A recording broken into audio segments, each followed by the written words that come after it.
गोंय सरकारान गोंय युनिवर्सिटीन Shenoi Goembab school of language and literature हाची स्थापना केल्या. खूब कमी लोकांक खबर आसा, कारण हांवें भुरग्यांक विचारूंकूच ना, कित्याक तर आमची सगळीं भुरगीं 11वी 12वी 9वी 10वी शिकपी आसात. ग्रॅज्युएशन शिकलेल्या भुरग्यांक खबर ना की शेणे गोंयबाब स्कूल ऑफ लिटरेचर हे गोवा युनिवर्सिटीन फाटल्या वर्साच्यान सुरवात केला.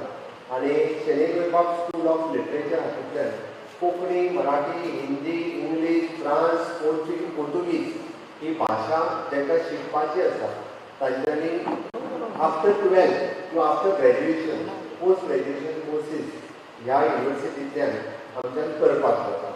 आनी म्हणून तर शेणे गोंयबाबचें नांव हे सातत्यान फुडले पिळये कडेन जर पावतलें आसत, नो डावट आमी पुतळे आसपाकूच जाय, बट फुडल्या पिळयेक तांचे विचार वचपाची गरज आसा. तांच्यांनी काडिल्ले कश्ट जे हांवें मुद्दाम म्हणटा की जेद्या वेळार कोंकणींतल्यान बरोवपाक आनी वेपार करपा खातीरय कोणी फुडें येयनाशिल्लो, तेद्या वेळार शेणे गोंयबाबान दुसऱ्यो भाशा शिकता आसतना कोंकणी भास शिकोवनी बी कोंकणी भाशेंतल्यान बरोवपाक सुरवात केली. नाटक आसतलें, साहित्य आसतलें, आनी तें साहित्य निर्मिती तेंच्यांनी मुंबय वचून केली. आनी मुंबय वचून करता आसतना फक्त गोंयांत न्ही तर पुराय आमी म्हणटा की भारत देशाक दाखोवन दिलें की कोंकणी ही वेगळी भास आसा. आनी तेकाच लागून आज मोठ्या उमेदीन आमी सांगता की 8th शेड्युलान कोंकणी घेतली आसा. म्हणजे देशाच्या राज्यघटनेच्या 8th शेड्युलान कोंकणी वचपाक शकली. आनी थोड्या दिसांनी तुमकां कळपा खातीर म्हणून की पार्लमेंट हावसांत सुद्दां कोंकणी ट्रान्सलेटर एपॉयंट केलो वयतलो.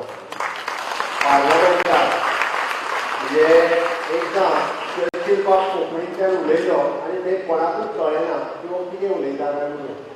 त्याची फाल्यां जाणाय कोणी कोंकणींतल्यान जरी थंय वचून उलयलो पार्लमेंटांत जाल्यार उरलेल्यांक ट्रान्सलेट करून तेजी भाशा हिंदीन हिंदीन इंग्लिशीन सगळ्या लँग्वेजीन सांगपाक ऑलरेडी इंटरव्यू जाला आनी ते एपॉयंटूय करपाचो आसा.